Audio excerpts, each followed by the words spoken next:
The chill in the air makes you turn to wool, but not when you realize the warmth comes from a sheep's pain and abuse. An eyewitness account, next on the PETA Podcast.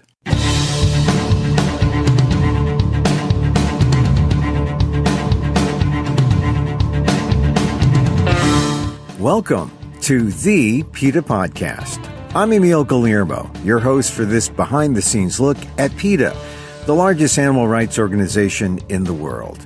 Here we talk to the key players at PETA and the movement and ask them about how animal rights change their lives and how they stay motivated to make the world a better place for the animals.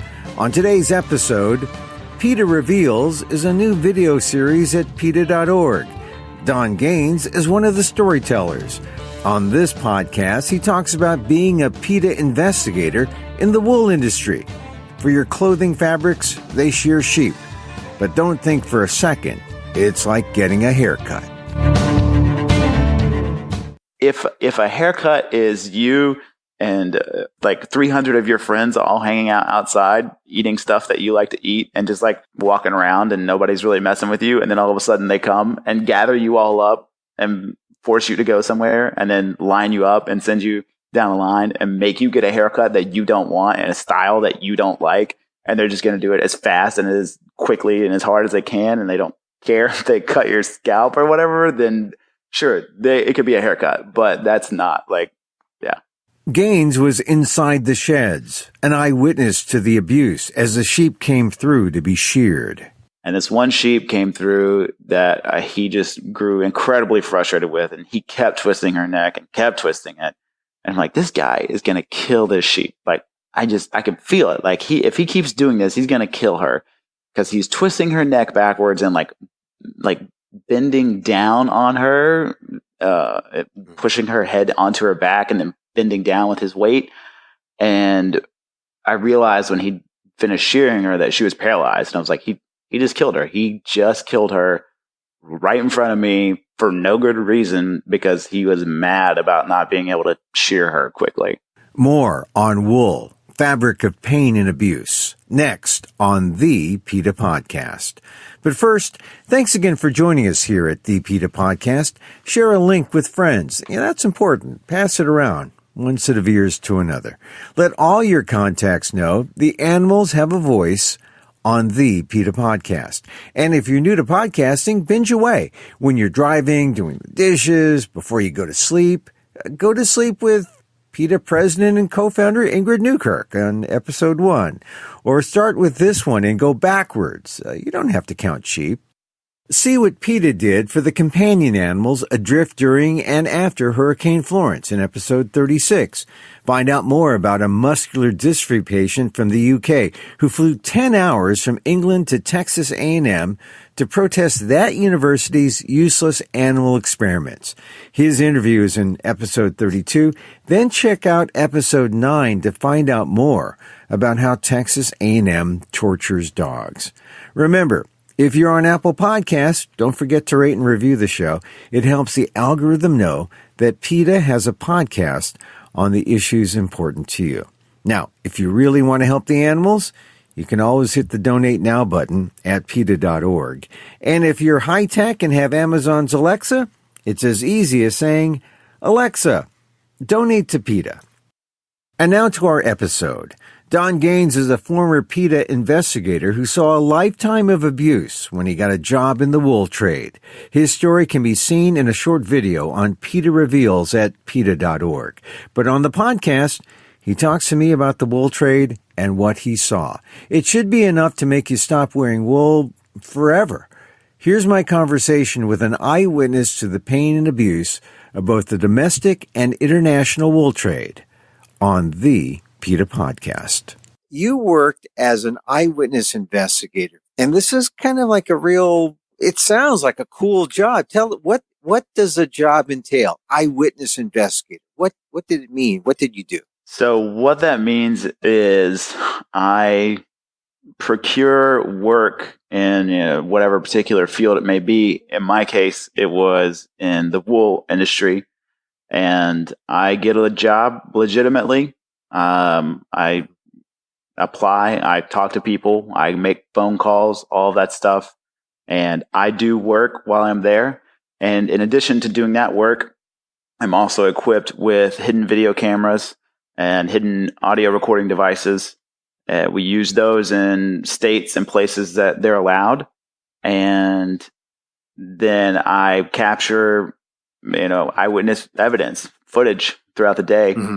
Then I go home at night or wherever I'm sleeping that night, and I review it and make notes. I assemble all of my other notes that I've made throughout the day. It's a lot of documentation on top of working the other job that you have. So you're kind of like a double agent in a way, huh? Right, yeah. So you're working there legitimately, Mm-hmm. and you're also working for PETA legitimately. Why is it necessary for people like you to go in legitimately and get a job at these places?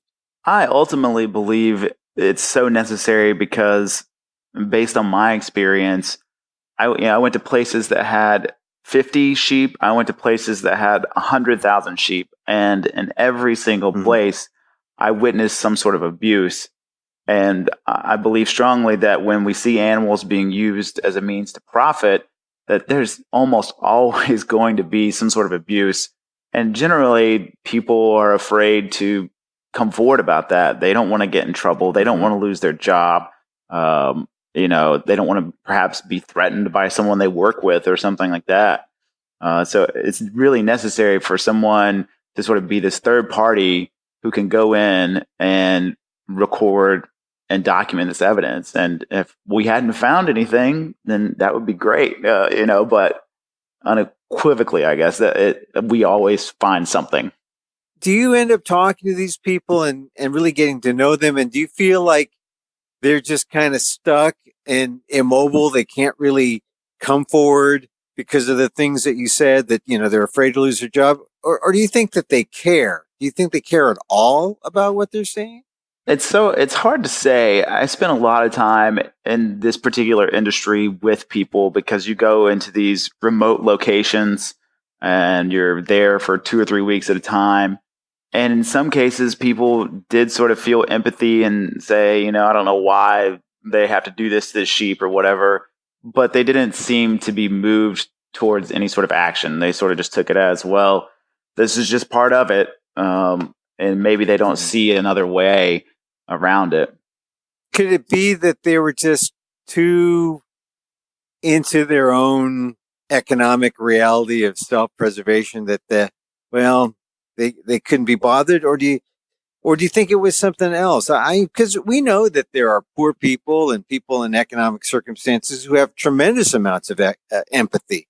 You see homeless people on the street doing kind things to animals, sometimes, in urban environments. What do you think is going through the minds of these people? Just their own self-interest, or? Yeah, I suppose it's their own self-interest, and it's probably just the way that it is. And in Australia, especially, there may be a little bit of a power dynamic. Shearers, who are largely the ones I observed carrying out the cruelty, they're sort of in power. They're sort of looked at like, if we don't have you guys, then we don't have anything. And so anybody that I heard make remarks was someone doing more of my work, which wasn't regarded as, as important. Particularly in Australia, it's sort of weird because of the way the government takes care of so many people there. That it's hard to make an argument that it was some sort of economic, burden, I guess, that kept people there. I really think it's just sort of ingrained in the culture, and that's just the way it is. And that's the way it's always been. Well, it sounds like a real cool job. You're in Australia. No, that was just my assignment. I mean, so you didn't grow up thinking about wool or thinking about sheep as a little kid or anything like that. No, right. The only time I really heard about sheep was like in church or something, and I didn't have any real idea of what a sheep was or what a lamb was or anything like that. Right. I guess it must have been a shock when you went into the job and, PETA is famous for all its investigations exposing the abuse of animals. And I guess it's kind of cool, too, that you were able to go around the world, find and expose abuse. Tell me, what's it like to do this job? Because I would think it's probably one of the cooler jobs at PETA. Yes, it is one of the cooler jobs. I got into this because on a staff survey, I said if there was any other job I could have in the organization, it would be as an investigator. I thought it was real punk rock, real DIY, get in there. And a week later, Daphne called me and I'm like, well, I guess they're serious about this. And so it is a cool thing to do. And it's a lot of hard work, but it's very rewarding. And I feel like you can sort of see those results faster than in some other ways. Even though it took years to make some prosecutions, you still get to see those results a little faster. And it's certainly nerve-wracking, but being able to travel and go into all these places is an incredibly unique experience. I know you're committed to improving the lives and the fate of animals and ending animal abuse, and you saw that things were happening or things were being exposed. That must be kind of gratifying too, huh? Oh yeah. It's incredible because you don't want all this hard work and sort of emotional trauma and abuse and all of this. You don't want that to go unwarranted. You want something to happen afterwards.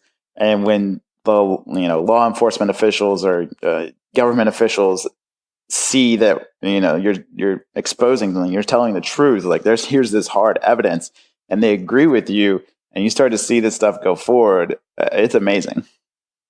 There's something really gratifying. It's amazing, and yet it's hard work, and it's not really all that glamorous too, because you're in there doing the dirty work, or at least observing the dirty work. Tell me exactly what the job was like, because you went into the wool sheds around the world. What was it like to be in that job? So the job that I had would be classified as a wool handler. And so I wasn't doing any shearing, but it put me in a position to see everybody shearing, potentially, from 2 to 12 people on this line shearing. And you go around and pick up the fleeces, and it's mostly in remote locations. A lot of times there's housing on site, so you're partnered with everyone for 2 or 3 weeks at a time, potentially. They have a cook who comes along with them.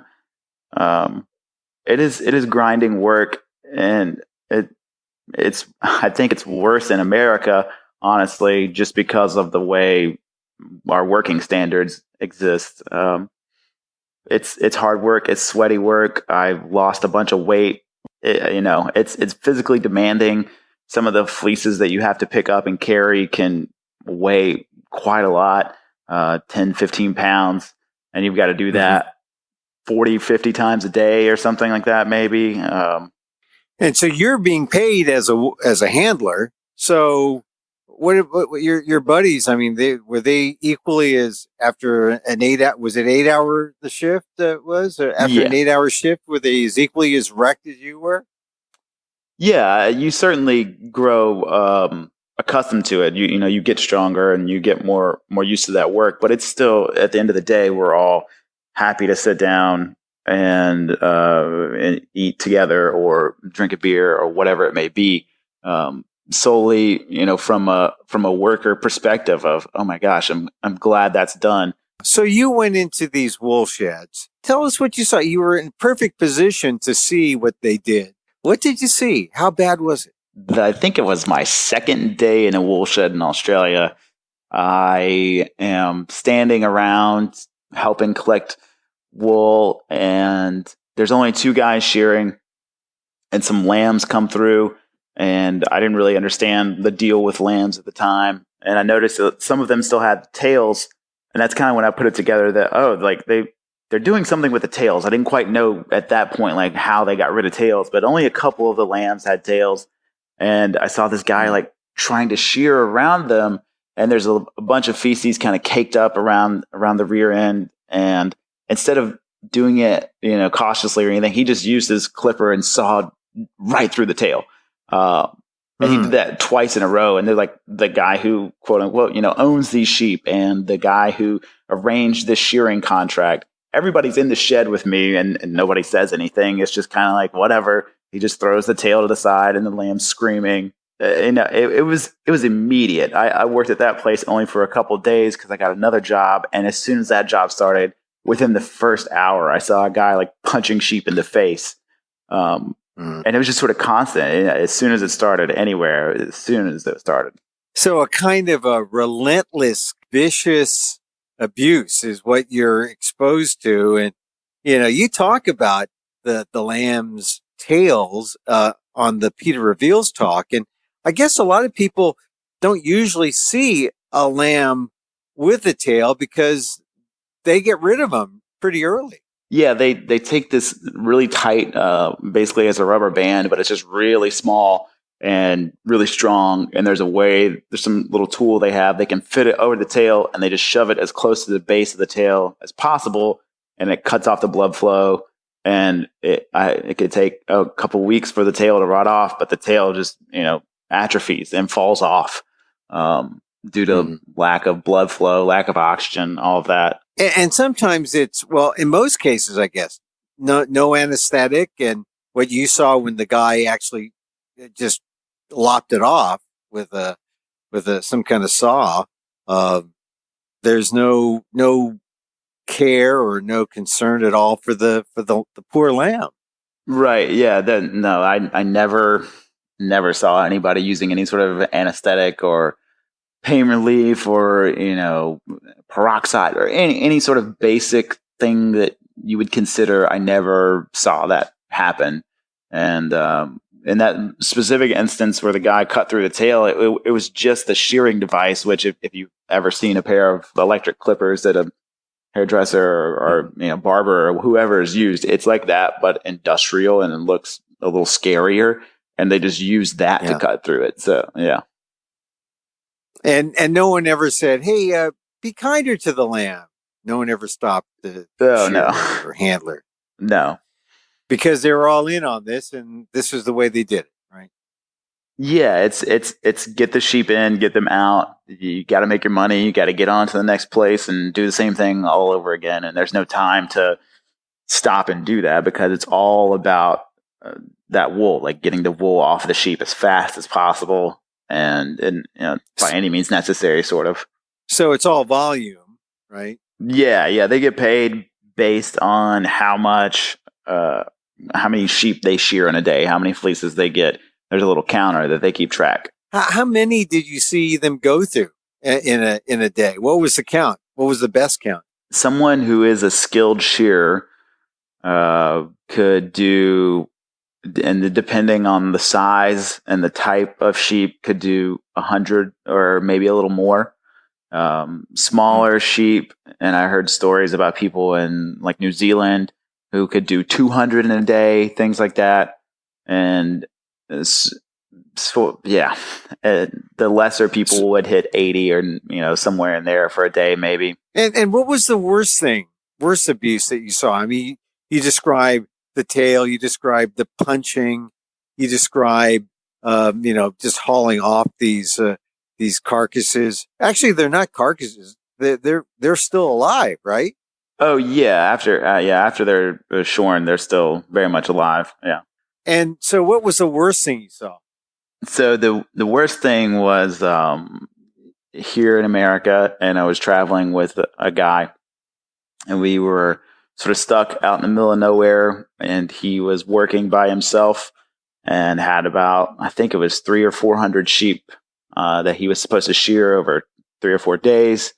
And I repeatedly saw this guy like twisting sheep's necks and standing on their necks and twisting their legs and just all sorts of, he liked to twist their bodies a lot.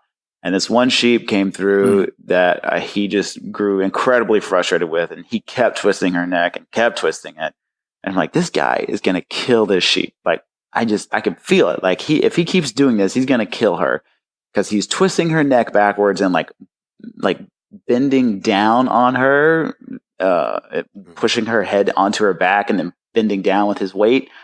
And I realized when he finished shearing her that she was paralyzed. And I was like, he just killed her. He just killed her right in front of me for no good reason because he was mad about not being able to shear her quickly. And she didn't get up, and he just sort of pushed her into the exit chute. And right after we had a break right after that, and I kind of ran under there, snuck under there a little bit, and she was still barely breathing, but definitely dying. Yeah. It's tricky because if you're from a shearer's point of view or the owner's point of view, you don't want to kill these animals because you get another crop. Yeah. I don't know how fast they grow it, but they go through a cycle. And how long do you think? In Australia and America, predominantly they shear them once a year, usually 4 to 6 years is how long they'll last, somewhere in there. After that, the wool starts to become not as quality. And I heard in New Zealand that they do a twice a year shearing. They'll take off a sort of fine layer and then let the thicker layer grow and do that. So, at max, they're getting 8 to 10, shears, I guess, if you want to say out of one sheep. I guess they could get to know these animals because a lot of people would say, oh, well, it's just like a haircut, right? Yeah. And I don't know. Is it like a haircut? No, if a haircut is you and it's like 300 of your friends all hanging out outside eating stuff that you like to eat and just like walking around and nobody's really messing with you, and then all of a sudden they come and gather you all up and force you to go somewhere and then line you up and send you down the line and make you get a haircut that you don't want and a style that you don't like, and they're just going to do it as fast and as quickly and as hard as they can, and they don't care if they cut your scalp or whatever, then sure, it could be a haircut, but that's not like, yeah. Because I don't think people really understand that this is the abuse that occurs. And, they see sheep as quiet and gentle, which makes you wonder, why do they have to be so violent toward the sheep? It's pure frustration from what I can tell, and probably other things they could work out in their lives other ways as well. Some people want to try to blame it on drugs, but from my experience, I saw one person out of 50 people maybe that I saw shearing on that I thought had a substance abuse problem based on the way he acted. It's just the work itself, I think, creates that kind of environment where you've got these animals who've been deprived of food and water to make them, less strong in the moment, and you're forcing them to do something they don't want to do, and a lot of times they're trying to get away, and that creates this environment where people lose their temper constantly, and they've got devices at their hand to inflict even more pain than just with their fist. Yeah, and you caught this all on tape. It's on audio and video, and it's part of PETA's investigations. But there must be some of this that still hangs around in your memory, in your mind, and even in your heart. How is seeing and witnessing all this affected you? Yeah, and there was a place that I was for about 5 weeks total where I couldn't record. It wasn't allowed by the laws of that state, and so I've got 5 weeks worth of material that will never see the light of day by the public. But that's all embedded in my brain, and I can't say that it's crippling my life, but I think about it all the time. It could be the way the weather feels, or the way the air smells, or I was thinking about it the other day. Throwing out a fleece is very much like throwing out a bedspread or a blanket on your bed. And sometimes those things just trigger memories. And it can be difficult to think about a lot. I don't want to go back really and rewatch any of that footage I have. But yeah, it's sort of always lingering there. Well, you talk about on the PETA Reveals talk, you talk about PTSD, post-traumatic stress. Yeah. And is that real, or how have you sought help? Have you come to terms with this, or do you think you've it's overstated to call it PTSD. I'm hesitant to call it full on PTSD, but I mean, I've spent some time researching those symptoms. I think there's probably some mild forms of them that I experience. I don't think it's like life crippling, and I don't feel it that strongly, but I can definitely identify with some of those symptoms. And I can only imagine if I had been exposed to worse trauma that there are people suffering from PTSD have, that just how crippling that would be. These thoughts that I'm constantly having at least once a week, if they were even worse, I can imagine just how bad that would be. What about the shearers that you worked with? What happened to those folks? And are they still handling sheep? I don't know the full answer. I know that we were able to get prosecutions in Australia, and I think there were 5 or 6 prosecutions that we got. And those people, I can't remember their full punishments. I know that they got fined, and I'm sure they got suspended from animal agriculture work for a while. In the U.S., unfortunately, we didn't get any prosecutions, even though that's where I saw the most egregious act of violence. So I don't know if any of them are still shearing. I'm sure that some of them are able to get back into it. I would hope that it was sort of eye-opening for some of them, and they sought other work. So you got prosecutions in all these other countries, but not in the U.S. How does that make you feel? It's super frustrating. I thought we had one of our strongest cases in the U.S., and I think that the law enforcement officials here just had a preconceived idea of PETA, and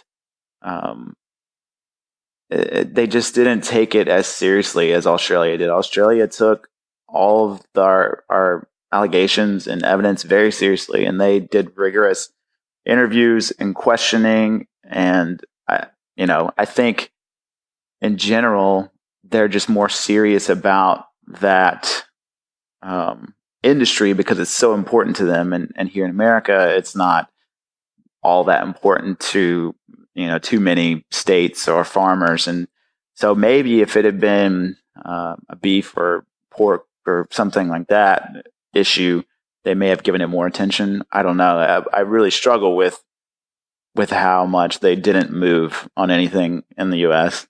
But there's no doubt that it should be seen with more seriousness, if not by law enforcement, then certainly by the public.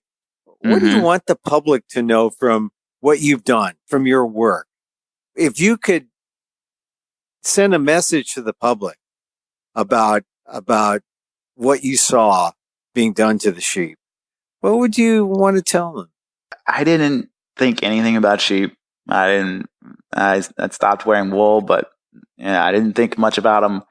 And once I went through this, I just realized that when we see animals being used to make money for clothing, for food, for whatever it is, for entertainment, there's most likely like 99.9% abuse behind that at some level. And sometimes that abuse is classified as okay by the USDA because they have different standards for farmed animals. But yeah, my single idea or thought is that if we see animals being used to make money, we can almost like 100% guarantee that there's abuse somewhere. And so what do you tell consumers who want to buy that wool sweater, want to buy a wool suit or wool pants? Should they consider something else? Consider alternatives? Yeah, absolutely. There's no reason to wear wool anymore. Maybe thousands of years ago when some of us were living in Scandinavia or something, maybe you had an excuse then, but there's no excuse anymore. There's so many environmentally friendly synthetic and natural materials out there that keep you warm and keep you dry. There's no real reason. In Patagonia, even, some of our work has exposed their wool production, but even they are moving towards, less animal products in their clothing line. And we just keep seeing that. You can get a down-free sleeping bag. You can get socks that wick sweat away, and there's no wool in them whatsoever. There's so many alternatives. Because that's one of the things that I know it's hard for some people to give up, the idea of, the natural fiber of wool, because some of the most expensive suits are wool. But I know there are polyester suits out there. So there are alternatives. So people should definitely when they see a wool item like a suit or a pair of pants, they should what should they be thinking of? Think about the sheep that were shorn and abused to create that item. There's no way really to track it quite often. And you can reasonably assume that, or not assume, but you can reasonably judge that any piece of wool, sheep suffered for it. They were cut, they were poked, they were slammed to the floor, they were punched in the face. So how do you deal with the things that you've witnessed and things that you've experienced? I try to just keep doing work. My ultimate passion is trying to change the world for animals. And the only way I know how to do that is to just keep doing work. If I can't really stop and dwell on anything for too long, I just have to keep moving, keep doing work, and keep trying to hit those goals, and work as hard as I can to make that happen for animals. I know a lot of people who see your PETA Reveals talk and who go to PETA.org to see what your work has resulted in will be very grateful for all the efforts that you've done on behalf of PETA and on behalf of the animals. But now you're embarking on something new. You want to open up a restaurant one day. That's your dream? Yeah. Total vegan, total no sheep abused, no animals abused. Yeah. So my city currently, I feel like is really positioned in a place where we need. We have some vegan restaurants and vegan options, but we really need something that's a little more sort of real food focused. And veganism, in a way, has given me this sort of compass to live my life by, and it's impacted so many things I think about, from human rights to animal rights. And so ultimately, I'd love to have a place that is cooperatively owned, so the people who work there are part owners, and we get to share in the profits, and we get to demand, the wage that we want, and have a sort of real food focused vegan restaurant, and try to put out tasty food that even if you aren't vegan, you can be like, wow, this is really good. Like, I didn't know that carrots could be this good, or whatever it is, and try to reach people with that. Well, Don, really much success as you work toward your dream, and I hope you achieve it someday. When you open it up, let me know. I'll go up there and toast you, and also not just for the restaurant, but for the work you did on behalf of the sheep when you were working as an investigator for PETA. So, Don Gaines, thank you very much. Yeah, thank you.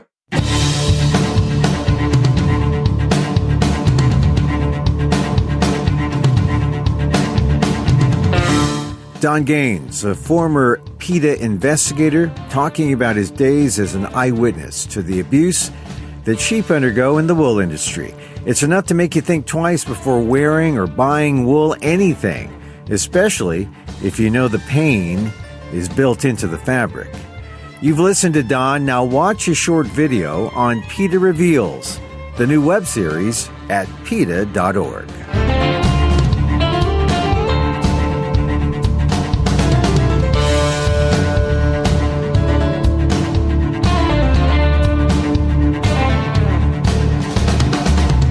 And that's our show for today. You can contact us at PETA.org.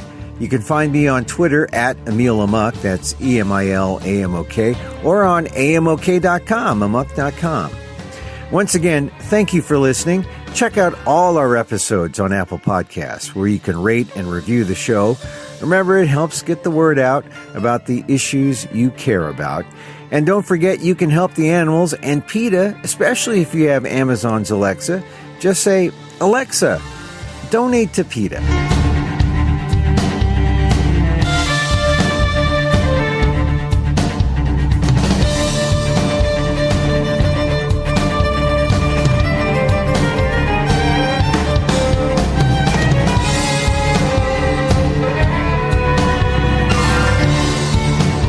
music is provided by Carbon Works. Check them out on YouTube.